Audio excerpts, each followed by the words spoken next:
ವೀಕ್ಷಕರೇ, ಆಗಲೇ coming up ತಗೋಬೇಕಾದ್ರೆ ನಾನು ತಣ್ಣಗಾದ ಅಂತ ಹೇಳ್ಬಿಟ್ಟಿದ್ದೆ, ಆದರೆ ಅದು ತಣ್ಣಗಾಗಿಲ್ಲ. ಆ್ಯಕ್ಚುಲಿ ತುಮಕೂರಿನಲ್ಲಿ ತಣ್ಣಗಾಗದ ವಿ ಎ ಭುವನ ಸಾವಿನ ಸಂಘರ್ಷ ನೋಡಿ. ಇದನ್ನೇ SIRಗೆ ತೆರಳಿದಂಥ ವೇಳೆ ಅಪಘಾತದಲ್ಲಿ ಭುವನ ಸಾವನ್ನಪ್ಪಿದ್ರು. ಮಧ್ಯರಾತ್ರಿವರೆಗೂ ಪ್ರತಿಭಟನೆ ನಡೆಸಿದಂಥ ಭುವನ ಕುಟುಂಬಸ್ಥರು ಈಗ ಮತ್ತೆ ಪ್ರತಿಭಟನೆ ಆರಂಭಿಸಿದ್ದಾರೆ. ನೋಡಿ ಎಷ್ಟು ನಿರ್ಲಕ್ಷ್ಯದಿಂದ ಏನೆಲ್ಲ ಆಗೋಯ್ತು ಅಂತ. ಈಗ ಮತ್ತೆ ಪ್ರತಿಭಟನೆ ಆರಂಭಿಸಿದ್ದಾರೆ ಕಂದಾಯ ಇಲಾಖೆ ಸಿಬ್ಬಂದಿ. SIRಗೆ ತೆರಳಿದ್ದ ವೇಳೆ ವಿ ಎ ಭುವನ ಸಾವನ್ನಪ್ಪಿದ್ರು. ಕಂದಾಯ ಇಲಾಖೆ ಸಿಬ್ಬಂದಿ ಪ್ರತಿಭಟನೆಯನ್ನು ಶುರು ಮಾಡಿದ್ದಾರೆ. ಪ್ರತಿಭಟನಾಕಾರರ ಮನವೊಲಿಕೆಗೆ DC ಶುಭ ಕಲ್ಯಾಣ್ ಯತ್ನಿಸಿದ್ರು, ಅದ್ಯಾವುದು ಕೂಡ ವರ್ಕೌಟ್ ಆದಂತೆ ಕಾಣಿಸ್ತಾ ಇಲ್ಲ. ಸಂಧಾನಕ್ಕೆ ಒಪ್ಪಿಲ್ಲ ನೌಕರರು. ತಹಸೀಲ್ದಾರ್ ರಾಜೇಶ್ವರಿ ವರ್ಗಾವಣೆಗೆ ನೌಕರರಿಂದ ಆಗ್ರಹ ಕೇಳಿ ಬರ್ತಾ ಇದೆ. ಸ್ಥಳಕ್ಕೆ DCM ಪರಮೇಶ್ವರ್ ಬರಬೇಕು ಅಂಥೇಳಿ ಪ್ರತಿಭಟನಾಕಾರರು ಪಟ್ಟು ಹಿಡಿದು ಕೂತಿದ್ದಾರೆ.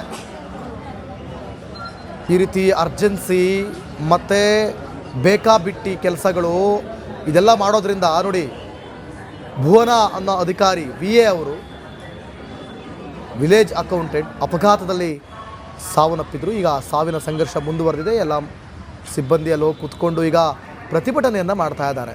ಮೃತ ಭುವನ ಕುಟುಂಬಸ್ಥರು ಕೂಡ ಪ್ರತಿಭಟನೆ ಮಾಡ್ತಾ ಇದ್ದಾರೆ. ಪ್ರತಿಭಟನಾಕಾರರನ್ನ ಮನವೊಲಿಸೋದಕ್ಕೆ DC ಶುಭ ಕಲ್ಯಾಣ್ ಭಾಳಷ್ಟು ಪ್ರಯತ್ನ ಪಟ್ಟರು ಕೂಡ ಅದು ಆಗ್ತಾ ಇಲ್ಲ. ಆ ತಹಸೀಲ್ದಾರನ್ನ ನೀವು ಸಸ್ಪೆಂಡ್ ಮಾಡಬೇಕು ಅಂಥೇಳಿ ಈಗ ಆಗ್ರಹ ಮಾಡ್ತಾ ಇದ್ದಾರೆ.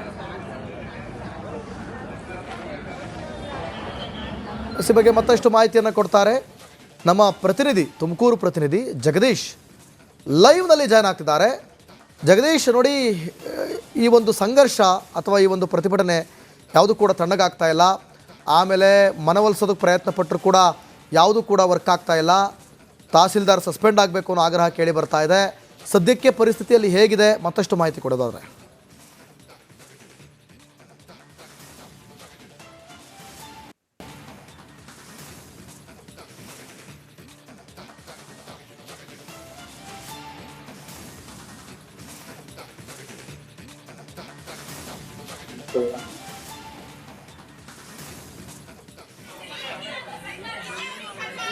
ಓಕೆ, ಅವರ ಲೈವ್ ಕಟ್ಟಾಗಿದೆ, ಮತ್ತೆ ಅವ್ರನ್ನ ಸಂಪರ್ಕ ಮಾಡೋ ಪ್ರಯತ್ನ ಮಾಡ್ತೀವಿ.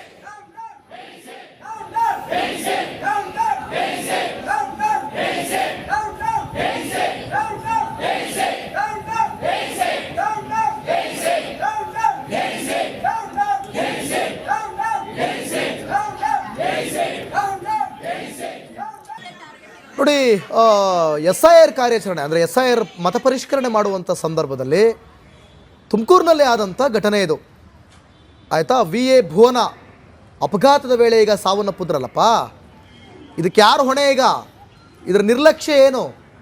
ಇದು ಯಾಕೆ ಹಿಂಗಾಯಿತು? ಸರಿಯಾಗಿ ವ್ಯವಸ್ಥಿತವಾಗಿ ಮುಂಜಾಗ್ರತಾ ಕ್ರಮವನ್ನು ತೆಗೆದುಕೊಳ್ಳದಂಥ ಕಾರಣ, ನಿರ್ಲಕ್ಷ್ಯತನ ಕಾರಣ ಅನ್ನೋದು ಗೊತ್ತಾಗ್ತಾ ಇದೆ ಇಲ್ಲಿ. ಜಗದೀಶ್ ಲೈವ್ನಲ್ಲಿ ಮತ್ತೆ ಸಂಪರ್ಕಕ್ಕೆ ಸಿಗ್ತಾ ಇದ್ದಾರೆ. ನಮ್ಮ ತುಮಕೂರು ಪ್ರತಿನಿಧಿ ಜಗದೀಶ್, ಸದ್ಯಕ್ಕೆ ಪರಿಸ್ಥಿತಿ ಹೇಗಿದೆ? ನಾನು ಅದೇ ಕೇಳ್ತಾ ಇದ್ದೆ ನಿಮಗೆ. ಇಷ್ಟೆಲ್ಲ ಆಗಿದೆ, ಅಲ್ಲಿ ಏನೇ ಮನವೊಲಿಸೋ ಪ್ರಯತ್ನ ಪಟ್ಟರು ಕೂಡ ಏನೂ ಆಗ್ತಾ ಇಲ್ಲ, ವರ್ಕ್ ಆಗ್ತಾ ಇಲ್ಲ. ಸೊ ಏನು ಹೇಳ್ತಾರೆ ಅಲ್ಲಿರೋರೆಲ್ಲರೂ ಕೂಡ? ಸಿಬ್ಬಂದಿ ಏನು ಹೇಳ್ತಾರೆ? ಕುಟುಂಬಸ್ಥರು ಏನು ಹೇಳ್ತಾರೆ? ಮತ್ತಷ್ಟು ಮಾಹಿತಿ ಕೊಡೋದಾದ್ರೆ? ಖಂಡಿತ ದಿವಿತ್, ನಿನ್ನೆ BA ಅವರು SIR ಕರ್ತವ್ಯಕ್ಕೆ ತೆರಳಿದ ವೇಳೆ ಕೂಡಲೇ ದಿವ್ಯಾಂಗ ಆಸ್ಪತ್ರೆಗೆ ಕರೆದೊಯ್ಯುವಂತ ಕೆಲಸ ಕೂಡ ಮಾಡ್ತಾರೆ. ಅವರು ಸಂಜೆ ಒಂದು ಚಿಕಿತ್ಸೆ ಫಲಕಾರಿಯಾಗದೆ ಸಾವನ್ನಪ್ಪಿರ್ತಕ್ಕಂಥ ಇದನ್ನ ಖಂಡಿಸಿ ನಿನ್ನೆ ಮಧ್ಯಾಹ್ನದಿಂದಲೂ ಕೂಡ ಕಂದಾಯ ಇಲಾಖೆ ಅಧಿಕಾರಿಗಳು ನೌಕರರು ಕೂಡ ಪ್ರತಿಭಟನೆ ಕೂಡ ಮಾಡ್ತಾ ಇರ್ತಕ್ಕಂಥ ಜಿಲ್ಲಾಧಿಕಾರಿಗಳ ಕಚೇರಿಯ ಮುಂದೆ ಕೂಡ ಪಟ್ಟಿರೋದನ್ನ ಪುಸ್ತಕ ಗಮನಿಸಬಹುದು. ಈಗಾಗಲೇ ನಿನ್ನೆ 12:30 ಕೂಡ 1 ಗಂಟೆವರೆಗೂ ಕೂಡ ಅಹೋರಾತ್ರಿ ಧರಣಿಯನ್ನು ಕೂಡ ನಡೆಸಿರ್ತಕ್ಕಂಥದ್ದು. ಅಂದ್ರೆ ನಮ್ಗೆ ಈ ಮೇಲಧಿಕಾರಿಗಳಂದ್ರೆ ಅವರು ಕಿರುಕುಳವನ್ನು ಕೊಟ್ಟು ನಮ್ಮನ್ನ ಮನುಷ್ಯರಂತೆ ಕಾಣಬೇಕು, ಇವರು ನಮ್ಮನ್ನ ಅಮಾಯಕರಂತೆ ಎಲ್ಲರೂ ಕೂಡ ದುಡಿಸಿಕೊಳ್ಳೋ ಕೆಲಸ ಕೂಡ ಮಾಡ್ತಾರೆ. ಬೆಳಗ್ಗೆ 6 ಗಂಟೆಗೆ ಬಂದು ಡ್ಯೂಟಿಗೆ ಜಾಯಿನ್ ಆಗ್ಬೇಕು, ಮತ್ತೆ ರಾತ್ರಿ 9 ಗಂಟೆ ಆದ್ರೂ ಕೂಡ ಕೆಲಸಗಳನ್ನ ಮಾಡ್ಬೇಕು, ಈ ರೀತಿಯಾದಂತ ಕಿರುಕುಳನ್ನ ಕೊಡ್ತಾ ಇದ್ರೆ. ಈ ಒಂದು ಕಿರುಕುಳ ಒಂದು ಒತ್ತಡದಿಂದಲೇ ಇವತ್ತೇನು ಭುವನ ಅವರು ಒಂದು ಅಪಘಾತದಿಂದ ಸಾವನ್ನಪ್ಪಿದ್ದಾರೆ ಅಂತ ಹೇಳಿ ಒಂದು ಆರೋಪವನ್ನು ಕೂಡ ಮಾಡ್ತಾ ಇರ್ತಾರೆ. ಜೊತೆಗೆ ಏನು ರಾತ್ರಿ 12:30 ಕೂಡ ಜಿಲ್ಲಾಧಿಕಾರಿಗಳು ಬಂದವರನ್ನ ಮನವೊಲಿಸುವಂತ ಕೆಲಸವನ್ನು ಕೂಡ ಮಾಡಿದ್ರು. ಆದ್ರೆ ಯಾವುದೇ ಕಾರಣಕ್ಕೂ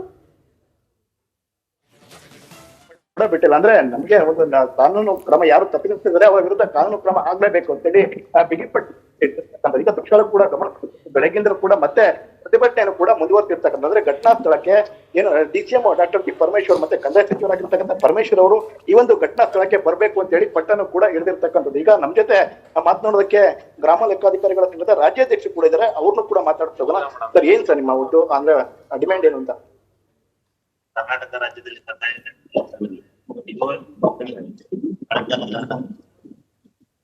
ಎರಡು ವರ್ಷಗಳಿಂದ ನಾವು ಎಷ್ಟು ಕೆಲಸ ಮಾತಾಡಿ.